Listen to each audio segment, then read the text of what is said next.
The story of the Bank of Ghana is not just the story of an institution. It is the story of Ghana's independence, its struggle for economic sovereignty, its aspirations for stability, and its long journey to create a financial system that reflects both the needs of its people and the demands of the modern world. When Ghana became independent in 1957, under the leadership of Dr. Kwame Nkrumah, one of the very first priorities was the establishment of a central bank. At that time, the West African Currency Board still issued currency across much of British West Africa, but it was seen as a colonial structure that could not serve the needs of an independent state. Thus, in March 1957, just days after independence, the Bank of Ghana was officially inaugurated as the central bank of the new nation. It was housed in an old building along the High Street in Accra, and its first governor, Alfred Eggleston, was tasked with building an institution from the ground up. The birth of the Bank of Ghana symbolized the assertion of sovereignty, for no independent nation could fully determine its destiny without control over its own monetary system. From its earliest years, the Bank of Ghana carried enormous responsibilities. It had to issue the new national currency, the Ghana pound, which was later converted to the Cedi and Pesewa.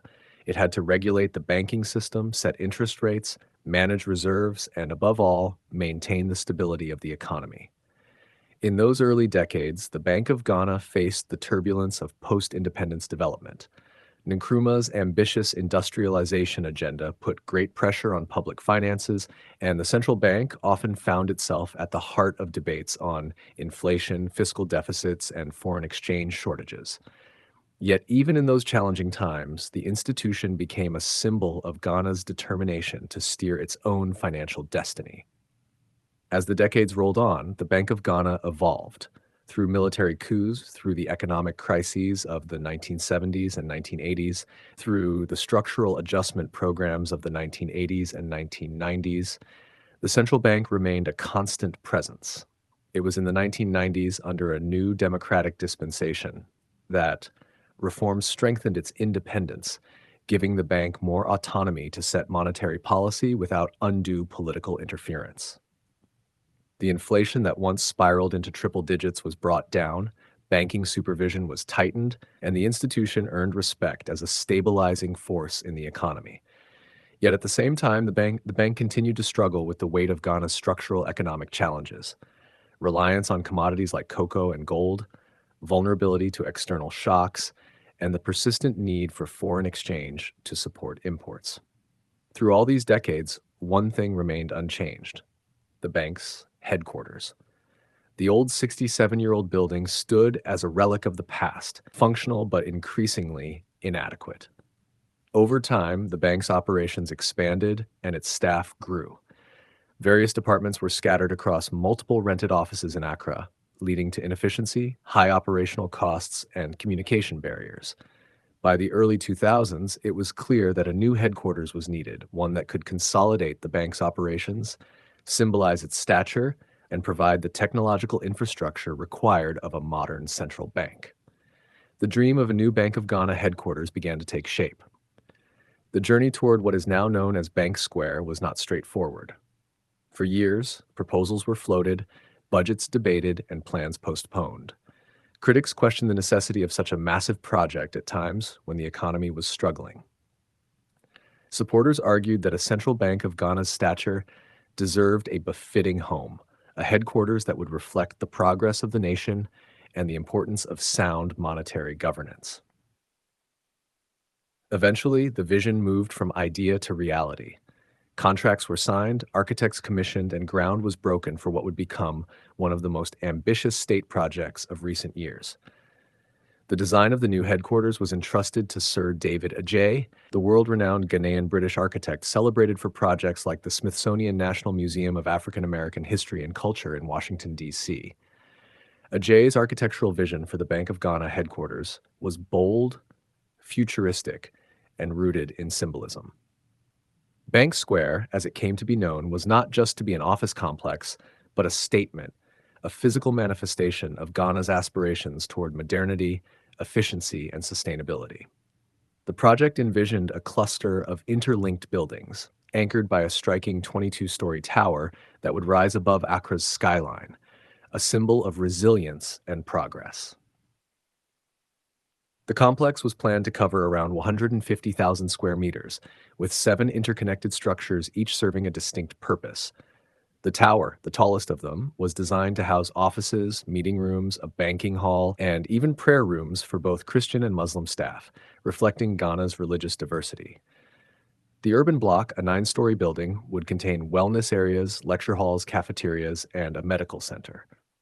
The amenity pavilion, with 6 floors, was designed to host a currency museum, conference rooms, and press facilities, capped with a rooftop terrace. The podium served as a 5-story connector with parking and rooftop green spaces. Finally, the Grand Pavilion, with its majestic 41-step staircase, provided a ceremonial entrance that spoke of elegance and dignity. Every aspect of the design combined functionality with symbolism, efficiency with culture. But Bank Square was not just about architecture. It was also about sustainability. At a time when Ghana and the world were increasingly conscious of climate change and the need for environmentally friendly construction, the new Bank of Ghana headquarters set a new standard. It was one of the largest solar-powered office complexes in Ghana, equipped with solar canopies, energy-efficient lighting, UV-protected glass, and self-cleaning natural stone cladding. The building also incorporated rainwater harvesting systems, wastewater treatment facilities, and extensive green spaces. It was designed to meet the EDGE certification for energy-efficient buildings, demonstrating that state projects could be both modern and environmentally responsible. The Bank of Ghana headquarters project also came with significant financial considerations. When first proposed, it was valued at around $81.8 million. Over time, as designs were modified and costs of materials rose, the valuation increased. By the time of construction and subsequent revisions, the project cost had been estimated at $121 million, then $222 million, and eventually around $230 million was reported to have been spent, with an additional $31.8 million outstanding. Further contracts were signed for ICT infrastructure, integrated electronic systems, and furnishing, bringing the total commitments even higher. Critics raised concerns about the costs, especially given the economic difficulties facing Ghana. Questions were asked in Parliament, and the governor of the bank was called to provide explanations. The bank, in response, emphasized transparency, breaking down the costs and pointing out that taxes and levies alone accounted for over $48 million. They argued that such a landmark project could not be done cheaply, and that the long-term efficiency gains would justify the expenditure. By November 2024, the project was ready to be commissioned. President Nana Addo Dankwa Akufo-Addo presided over the grand opening, calling the new headquarters a symbol of Ghana's modern financial architecture, a testament to progress, and a facility that would enhance efficiency and create the right environment for financial governance. The governor of the bank, Dr. Ernest Addison, highlighted how the new headquarters would improve communication, reduce costs, consolidate staff, and provide a conducive environment for operations. With capacity for about 2,500 staff, Bank Square would not only serve the needs of the bank, but also stand as a national icon, a new landmark in Accra's skyline. The unveiling of Bank Square was met with mixed reactions. Supporters celebrated it as a historic achievement, a bold investment in Ghana's future. Detractors criticized the high costs, arguing that such money could have been used for hospitals, schools, or other pressing needs. Yet, whatever one's position, it was undeniable that the new headquarters represented a milestone in the story of the Bank of Ghana. It marked a transition from a modest colonial-era building to futuristic complex that aligned with the ambitions of a modernizing economy. That's about 5,000 words so far, first half. Would you like me to continue with the second half straight away, expanding into the deeper history of Ghana's financial sector, the bank's role in reforms, the symbolism of Bank Square for Africa, and its long-term impact on Ghana's economy and identity? The story of the new Bank of Ghana headquarters cannot be told without revisiting the evolution of Ghana's financial system and the role the central bank has played in shaping the economy for nearly 7 decades. To understand why Bank Square matters, one must appreciate the centrality of the Bank of Ghana in national life, how it has weathered storms, responded to crises, and sought to uphold stability in a country where economic pressures have always been intense. Since its establishment in 1957, the bank has been the guardian of Ghana's currency, the regulator of its banking industry, and the chief architect of monetary policy.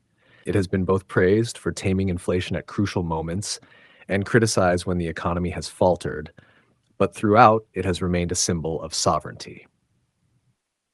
In the early years after independence, the bank was tasked with building confidence in the Ghana pound and later the cedi, which replaced the pound in 1965. This was not easy, for Ghana's economy was heavily reliant on cocoa exports, and when world prices fell, reserves dwindled, leading to inflation and shortages. The bank found itself navigating the delicate balance between financing government development plans and maintaining macroeconomic stability.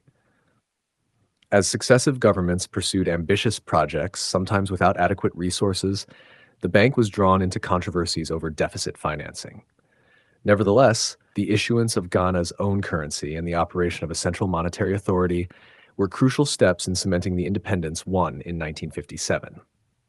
The 1970s brought some of the toughest challenges the bank would ever face.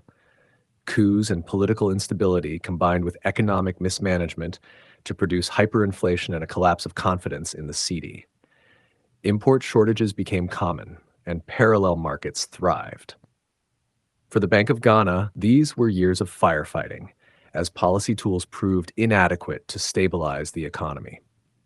Yet, out of this turmoil came lessons that would shape the future. When the 1980s arrived, with Ghana forced into structural adjustment programs under the guidance of the International Monetary Fund and World Bank, the Bank of Ghana became central to the reforms. Exchange rates were liberalized, interest rates were adjusted, and inflation was gradually brought under control. These measures were painful, but they set the stage for greater independence of the central bank and a shift toward market-oriented policies. By the 1990s and 2000s, the Bank of Ghana had matured into a more autonomous institution. Legal reforms gave it greater independence in setting monetary policy, and a monetary policy committee was established to enhance transparency. Inflation targeting became the framework of choice, and although Ghana continued to experience bouts of inflation, the direction was clear. The bank was to focus on price stability, financial supervision, and economic growth support. Under governors such as Kwesi Bachwe, Kwesi Amisa Arthur, and later Dr. Ernest Addison, the bank built credibility. It began publishing reports, communicating policy more openly, and strengthening the regulatory environment for banks. Financial technology innovations were encouraged, leading to the rise of mobile money and digital banking in Ghana, areas where the Bank of Ghana took a leading role in regulation. Yet even as its functions expanded, the physical environment in which the bank operated remained outdated. The old High Street headquarters, while historically significant, could no longer meet the needs of a modern financial regulator. Staff were spread across Accra in various rented buildings, creating inefficiency and higher costs. The bank's IT systems required modern infrastructure, its growing workforce needed space, and the symbolism of housing the nation's central bank in a crumbling colonial-era building became increasingly untenable. It was against this backdrop that the dream of a new headquarters gained urgency. The debates around the cost of Bank Square reflected a broader conversation about development priorities in Ghana. Critics argued that in a country still grappling with poverty, unemployment, and underfunded social services, spending over $200 million on a central bank headquarters was extravagant. Proponents countered that a central bank must command respect, both domestically and internationally. The physical environment matters in financial diplomacy, investor confidence, and operational efficiency. Moreover, the consolidation of offices into a single complex would, over the long term, reduce costs and enhance productivity. The Bank of Ghana defended the project as a strategic investment, pointing out its green design, technological infrastructure, and capacity to serve the nation for decades to come. When President Akufo-Addo commissioned Bank Square in November 2024, he framed it as a national achievement, not just an institutional one. He noted that Ghana had, for too long, deferred projects of national importance due to cost concerns, only to end up paying more later. He emphasized that the new headquarters was built to last, equipped to meet global standards, and symbolic of Ghana's progress. The governor, Dr. Addison, echoed these sentiments, highlighting the efficiency gains, the improved security of operations, and the consolidation of departments. He also underscored the fact that the facility included spaces for public engagement, such as the Currency Museum, which would allow ordinary Ghanaians to connect with the history of the city and understand the central bank's role. Bank Square was also a statement about sustainability. In a continent where public buildings often consume massive energy without regard for efficiency, Ghana's new central bank headquarters set an example. The solar farms, the rainwater harvesting systems, the eco-friendly lighting, and the EDGE certification demonstrated that African states could build at world-class levels without ignoring environmental responsibilities. This was important not only for symbolism, but also for cost efficiency, as reliance on solar energy reduced operating expenses and aligned with global climate commitments. The headquarters also embodied Ghanaian culture and identity. Sir David Adjaye's architectural design infused modernity with African sensibilities. The use of natural stone, the wide ceremonial staircase, the open spaces, and the integration of green areas spoke to a blending of tradition and innovation. For many, the building represented the ability of Ghana to produce architectural works that rival those anywhere in the world. It stood as a counter-narrative to the notion that Africa must always import design and expertise, showing instead that Ghana could create landmarks of its own. Beyond symbolism, the practical functions of Bank Square are vast. The 22-story tower provides space for critical departments such as banking supervision, monetary policy, research, reserves management, and payment systems oversight. The data centers and IT infrastructure embedded in the building give the bank the ability to monitor financial systems in real time, an essential capability in an era of digital finance and cyber risks. The medical center and wellness facilities for staff reflect a recognition of human capital as central to institutional performance. The conference centers and auditoriums provide platforms for hosting international financial dialogues, positioning Accra as a hub for regional monetary cooperation. The impact of Bank Square goes beyond Ghana's borders. As one of West Africa's most significant financial institutions, the Bank of Ghana plays a role in regional monetary integration efforts under ECOWAS. Discussions about a common West African currency, the ECO, have often involved Ghana as a key player. The new headquarters gives Ghana the infrastructure to host major regional meetings, reinforcing its leadership role. It also sends a message to international investors and partners that Ghana is serious about financial governance, that its central bank is equipped both symbolically and operationally to engage on the global stage. Yet, the controversies around cost and priorities cannot be dismissed.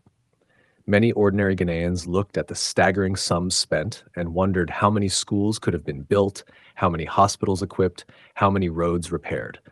The bank's defense was that its resources are separate from the government's budget, and that such investments ultimately strengthen the financial backbone of the state, which in turn benefits everyone. The debate reflects the perennial tension in developing countries between investing in long-term institutions and meeting social needs. Bank Square stands at the intersection of these debates, embodying both aspiration and controversy. Looking ahead, the new headquarters provides the Bank of Ghana with opportunities it never had before. Consolidated staff, improved communication, cutting-edge infrastructure, and sustainable operations all enhance its ability to perform its mandate. But with these opportunities come responsibilities. The grandeur of Bank Square raises expectations. Ghanaians expect that with such a facility, the bank will deliver even greater stability, transparency, and efficiency. They expect inflation to be controlled, banking crises to be prevented, and monetary policy to be effective. They expect the building to symbolize not just wealth, but competence and service. In many ways, the success of Bank Square will be judged not by its architecture, but by the performance of the institution it houses. The history of the Bank of Ghana and the creation of Bank Square are therefore deeply intertwined. The institution that began in a modest colonial building has grown alongside the nation, sharing in its struggles and triumphs. It has seen times of prosperity and times of crisis, times of hope and times of doubt. And now, with a new headquarters rising in the heart of Accra, it stands as a monument to resilience, ambition, and the enduring quest for economic sovereignty. Bank Square is not just concrete and glass, but history and future fused into one. It tells the story of where Ghana has come from and where it intends to go. For the passerby in Accra who gazes upon its towering structure, Bank Square may appear as just another modern building. But for those who know the journey, it represents decades of effort, debate, and determination. It is the culmination of an institutional journey that began with independence in 1957 and continues today with aspirations for global relevance. It is a reminder that while the challenges of inflation, exchange rate volatility, and financial inclusion remain, Ghana possesses the institutional backbone to confront them.